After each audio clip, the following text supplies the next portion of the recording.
Well, thanks, Glenn. Great to be with you. I have to say, I'm confused uh, because I would have expected more from Europe. Of course, Europe is divided internally. There is a lot of anti-war sentiment in Europe.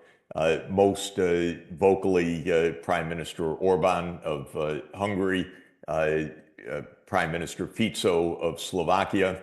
There will be a new government uh, in Czech Republic, most likely, that will be an anti-war government later this year. So the old Austrian-Hungarian Empire, the Habsburg lands, are going to be pretty much united against this war. There are lots of voices all over Europe that want the war to end. That's what public opinion polls show. But the political leaders, not so much. And in fact, they go down to defeat one after another those who have been prosecuting this war. So European leaders became very unpopular during this period. Of course, the economy suffered tremendously by the cutoff of low-cost natural gas from Russia. This sent the German economy into contraction. That spiraled to the rest of Europe. Energy costs have soared. Governments are unpopular. In Germany, the SPD ruling party was shockingly collapsed in its public support in the recent poll. Macron is very unpopular in France. So what's puzzling, why I say I'm confused, is that these politicians are not following public opinion. They're not acting like politicians trying to maximize public support or the vote. What are they doing exactly? I had interpreted, and still basically do interpret, the last 30 years as US-led, a US-led adventure of unipolarity that was manifest most explicitly in NATO enlargement, and that Europe reluctantly signed on to that. What we think we know from events like the Bucharest summit in 2008 of NATO, Chancellor Merkel, President Sarkozy of France were resistant to following the US line of NATO enlargement, and especially a clear commitment, a roadmap for Ukraine and Georgia to join NATO. So they were resistant, but they dropped their resistance at the Bucharest summit under pressure from the United States, and then acceded to the US approach. And that included Europe agreeing to the coup and the fact that the United States actively promoted regime change in February 2014. And actually, the United States recognized a government brought in by a violent coup a day after European foreign ministers had negotiated almost exactly the opposite, a continuation of the Yanukovych government for many months until there would be national elections later in 2014. So the Europeans folded their hand on February 22nd, 2014, and went the American route. So my interpretation has been that America led what I have called a game. It was a game of US expansion, US unipolarity, US aiming to weaken and extend Russia. The word extend Russia is the word that the Rand Corporation used in 2019 to say, do everything you can to weaken, annoy, undermine Russia. What a policy, by the way, just mind-boggling that adults should behave like children in this reckless manner. But that's what they did. Now, Europe suddenly is given a prospect that this absurd, failed, disastrous approach will end. And they say, no way, no way. It continues. We'll continue the war. Of course, they can't continue the war. Even with the United States, Russia was winning the war on the battlefield and wasn't going to be defeated. Europe by itself it's preposterous to talk in the terms that they are speaking. So, to come back to your question and my confusion, why is Europe missing the, the moment? Now, I think that there are several obvious things to say. First, Europe institutionally doesn't have a foreign policy. It's 27 countries.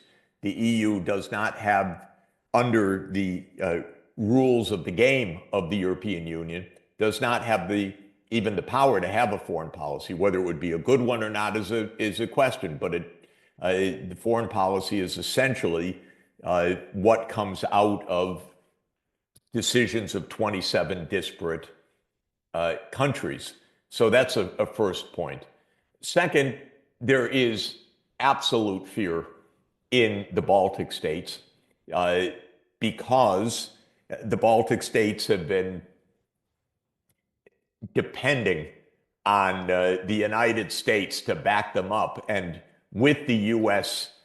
backing them up, they thought they could be as nasty towards the Russians as they wanted, rhetorically, even to their own ethnic Russian populations, trying to ban the Russian language or Russian schools, because they thought the United States was standing with them. So these tiny countries have been the most vociferous, Russophobic of all countries.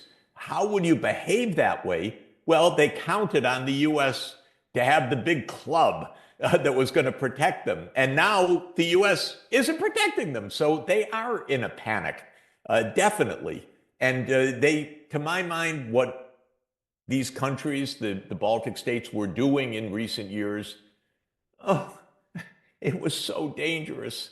If you have a powerful neighbor, don't spend every day attacking it, damning it, hating it, trying to undermine it, saying it should break into pieces. If you're tiny and you have a big neighbor next door, don't even talk that way. Be clever. Have statecraft. But they thought, oh, the United States will protect us so we can be as loud and nasty as possible. Okay, now they really are panicking. But how can anyone explain the words of the Danish prime minister? I can't.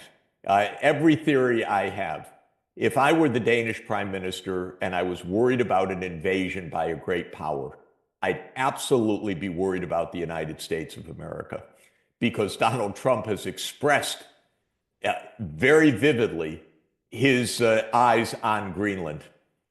I don't think President Putin expressed his voracious appetite for Greenland or for Denmark. In fact, I know that he obviously has not, but Donald Trump has. And so if you're the prime minister of Denmark and your job is national security, how can you be taking this kind of line that continued war is best, and so much oblivious to what the real changing geopolitics is for your country? I find it extremely confusing or maybe confusing isn't the right word. I find it very dismaying that there is such incoherence in the European approach. Now, that was long-winded answer to say that there are probably many factors that explain the incoherence of Europe right now. I can say at one level, I've been saying to the European leaders for years, open a direct discussion with Moscow. This is what you need to do for many different points of view: to end the war, to achieve collective security, to have a new security arrangement in Europe, to understand the different points of view. This is the one thing that has not happened until today. They don't get that. They seem to like to travel to Kyiv for their photo opportunities. God knows why they regard that as a photo opportunity. It's a disaster, this approach. But they don't aim for diplomacy with Russia. Now, the United States is actively in diplomacy with Russia, and this is a good thing for the world and a good thing for Europe and a good thing for Ukraine. But even then, Europe doesn't say, oh, we need to open our own channels. Instead, Europe begs the United States, let us be at the table. You know, the EU has more people than the United States. The European Union is closer to Russia, of course, geographically. It has more at stake. Why does the EU need to go through the United States begging for a place to discuss with Russia? Why doesn't it open a discussion directly with Russia, which the Russian government has said repeatedly, of course it's open to? This is an interesting situation in which the Europeans are more or less begging the Americans to be allowed to be a part of it, but nobody wants to pick up the call and actually call Moscow and talk to them. So it is a bit of a contradiction, but it seems also that the unity in the EU often depends on creating these narratives where only one option is legitimate and everything else is illegitimate. That this is a good way of effectively compelling consensus. So you mentioned we have some opposition in Europe. So Viktor Orban, Robert Fico, well, also across the Atlantic, of course, the United States, we have now Donald Trump, and might get the check as well on pushing for peace, but they're immediately labeled as Putinist. We do not discuss their arguments, and the only legitimate position is that, again, war is the only path to peace, and everyone is either radical left or radical right if they deviate from what we demand should be the consensus. And so it does appear that we have replaced strategic thinking with this moralistic slogans where there can only be one position. And so we end up often with this, slogans where we say, NATO should be allowed to expand because the alternative is that Russia's dictating to Ukraine what it can do. We're having these other slogans that we can't talk to the Russians, as you said, without the Ukrainians. Indeed, even talking to the Russian is problematic because it could embolden Putin. And what would you say to those who essentially lean on this moral assumptions behind these slogans? I would say that they should engage in normal statecraft, normal, prudent statecraft. I'm not talking about secret treaties. I'm not talking about secret alliances. I'm not talking about secret concessions, but the idea of simply engaging with your counterpart, a powerful counterpart on your continent, to discuss issues of life and death importance is the first rule of diplomacy. And that is what disappeared. The norm became, don't talk to the other side. This is a shockingly wrong idea. When you talk, two things happen. One, you actually learn something because the other side has views, reasons, motivations that maybe you don't understand. So it's extremely important to talk to the other side. A second point is a more human point. And what I'm about to say is proven in hundreds of experimental game studies, which is when you talk to the other side, you are much more likely to reach an understanding with the other side through the process of communication, through the humanization of the relationship. It may sound naive, but it's actually not naive. Diplomacy requires two-way communication. Negotiation is not with the machine, it's with another person, it's with another foreign minister. I speak to foreign ministers all over the world. The good ones speak to each other.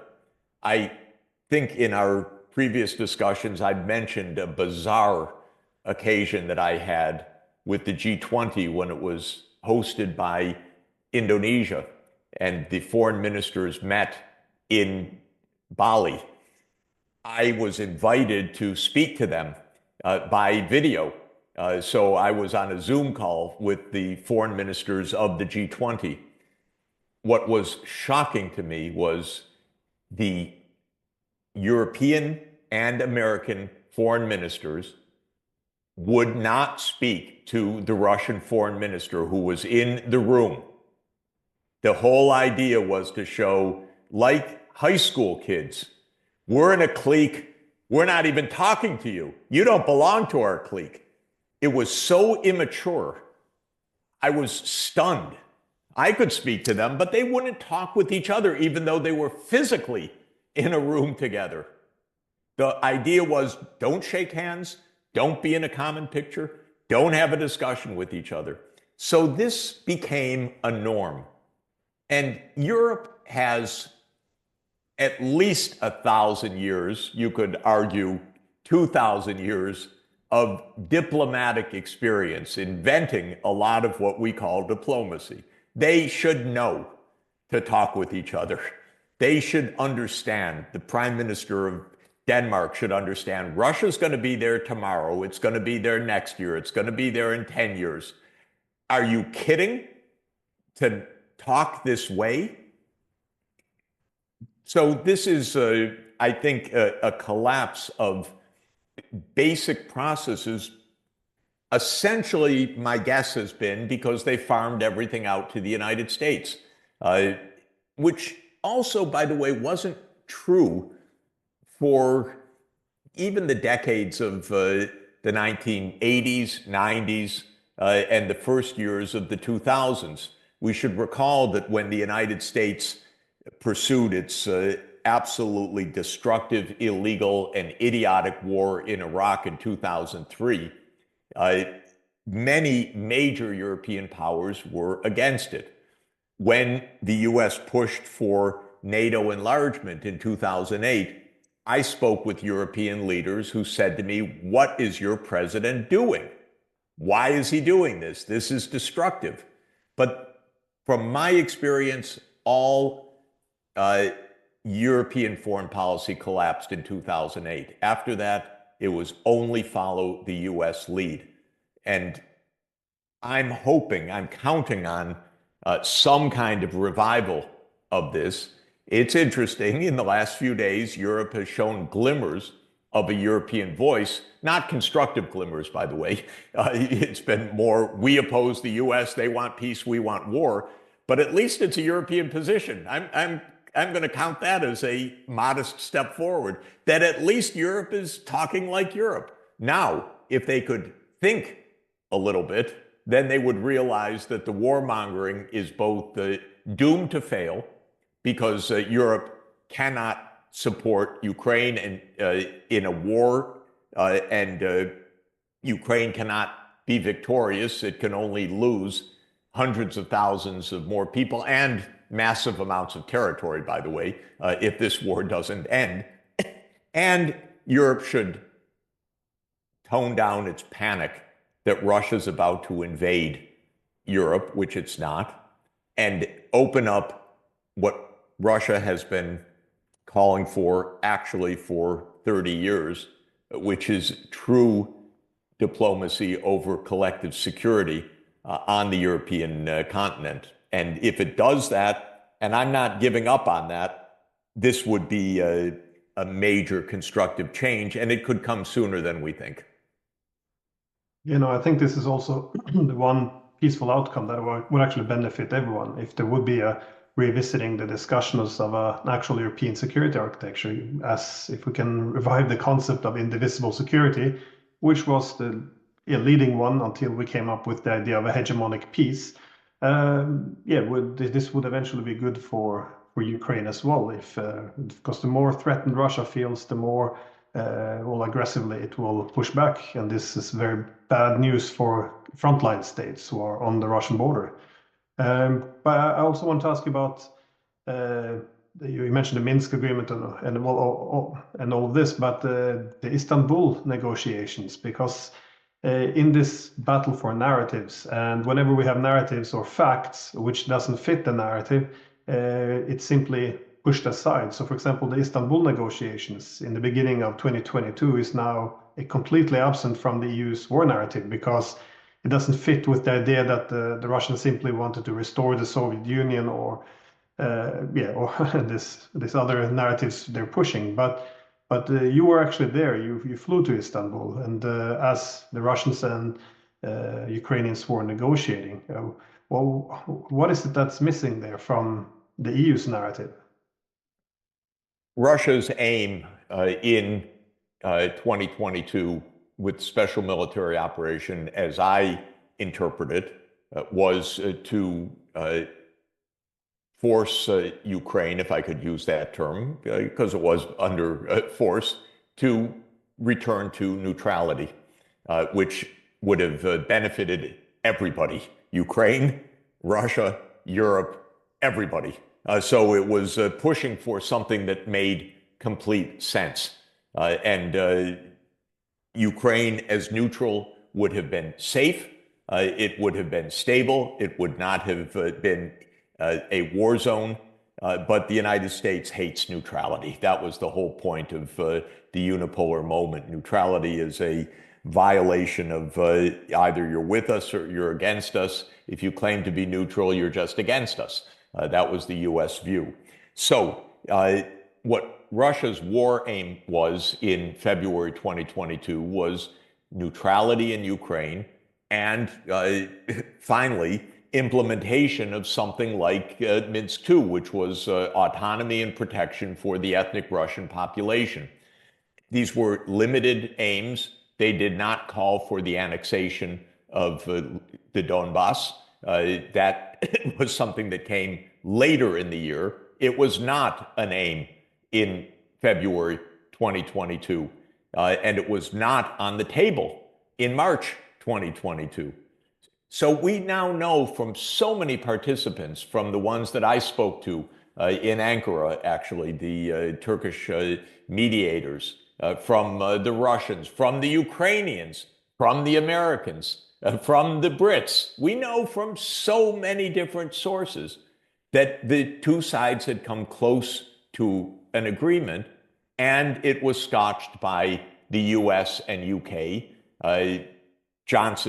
Boris Johnson was perhaps the messenger at the end that put the full kibosh to it. But the two sides were close to an agreement because Zelensky was saying publicly at the end of March 2022, all over the place in interviews, in the Financial Times, in many places, yes, Ukraine can be neutral. They were reaching an agreement. The US did not want an agreement at that time. The UK, which is this is another long story, but it shows that you can have imperial nostalgia even for more than half a century or longer. The UK is a country that absurdly believes it's a world empire and acts like one, again, always counting on the US to do its bidding. The UK said, no, we need to defeat Russia to protect Western hegemony. That's actually what Boris Johnson publicly said last year. That's what the war is about. That's what you and I have been saying. That's what this is plainly the case. And so the absence of this episode from the European narrative is important, as you say, because this shows that the European narrative is completely a narrative that makes no sense. It's not true what happened. It's not true how this unfolded. You wonder, though, do they know and just absolutely refuse to tell the truth? Or don't they know because some of them are not very sophisticated and maybe they believe their own narratives or whatever narrative was coming from Washington and so forth. That's a little confusing to try to understand how they can be so misguided. I have to say, though, when I went to the European Parliament, it was a side meeting. It wasn't an official meeting of the European Parliament, but people of all parties, all across the Parliament, have written to me afterwards in support. Thank you. We need diplomacy. We need a European foreign policy. The reaction has been extremely positive, except from the commission itself, but from the parliamentarians, from people across Europe, from people of all different political persuasions, by the way. This is not some extremist position, quite the contrary. People want peace in Europe. They want a return to diplomacy in Europe. It's the leadership that's not giving them that right now. Well, it would be common sense because at the moment, the plan of the EU is seemingly to go against the world, to use money it doesn't have to buy weapons that doesn't exist so they can defeat the world's largest nuclear power on the battlefield, which considers this to be an existential threat. So it's not really clear what the strategy is, but And I see that today the British are now calling for the outright confiscation of Russia's assets. Of course, it's easy for the UK to say to Europe, confiscate Russia's assets, destroy completely your creditworthiness, your position in the world of finance, your position in the world of monetary economics. That's what the British do these days. They bluster, they speak like the great imperial power, sacrificing everyone else. Yeah, but it seems like the EU is eager to do this. And as Trump prepares to get rid of, to move away from Ukraine after this proxy war has been lost, he wants to unload it on the Europeans, and the Europeans seem very willing, indeed, overly eager to take over this train wreck. It's shocking that we're not having any real discussions about actually talking to the Russians and discussing European security. Like I said, it's probably trapped by their own narratives after 3 years of claiming to be fighting the new Hitler. I think it would be very difficult to accept that the opposing side might have legitimate concerns. But anyways, here we are. Professor Sachs, thank you so much for your time. I really appreciate it. I know you have a lot to do. Indeed, you're on your way out at the moment. So I very much appreciate it. Glenn, if I could just add one more word. Again, it's only a glimmer of possibility, but when Merz won the election in Germany, of course, he made a statement just afterwards saying that part of his job will be to understand that Europe is going to need to have a position independent of the United States. This was actually a rather clear statement. Again, as we've been discussing, what that independent position is it on the right side, the wrong side? Is it, that's another matter. But, Germany is important in this, of course, central. There will be a new chancellor. There was a repudiation of the past policy. There is the reality of the US-Russian negotiations. There is a tradition in Germany of some independence of foreign policy in the last 40 years, from Willy Brandt, Helmut Schmidt, Kohl, Schroeder, in fact, Merkel until 2008, I would say. So maybe let's just keep our eye on that and hope that Germany can be a constructive force in restoring European-Russian diplomacy and European-Russian economic relations. After all, one of the main aims of the US neocons after 1991 was to break the economic links between Germany and Russia. They did that. They blew up the pipeline. They destroyed what was the basis of German heavy industry, which was low-cost energy and resources from Russia. And Merz, as a party of business, just may come to figure that out sooner rather than later. Well, during the Cold War, the Germans, when they did oppose the United States, it was usually to improve relations with Moscow, though. As Willy Brandt, his argument was indivisible security for all or security for none. This was very different to the bloc politics, where maximization of power is equalized to the maximization of security. But Willy Brandt appears to be, Willy Brandt, Merz appears now to be building up the courage to decouple a bit from the US and confront America because they're not hostile enough against the Russians. So it's Yes, exactly the wrong time to it approach could the be. It could Americans. be. It could be. Let's see. Well, thanks again, Professor Great Sachs. to be with you. Great. Great, Glenn. Thanks a lot.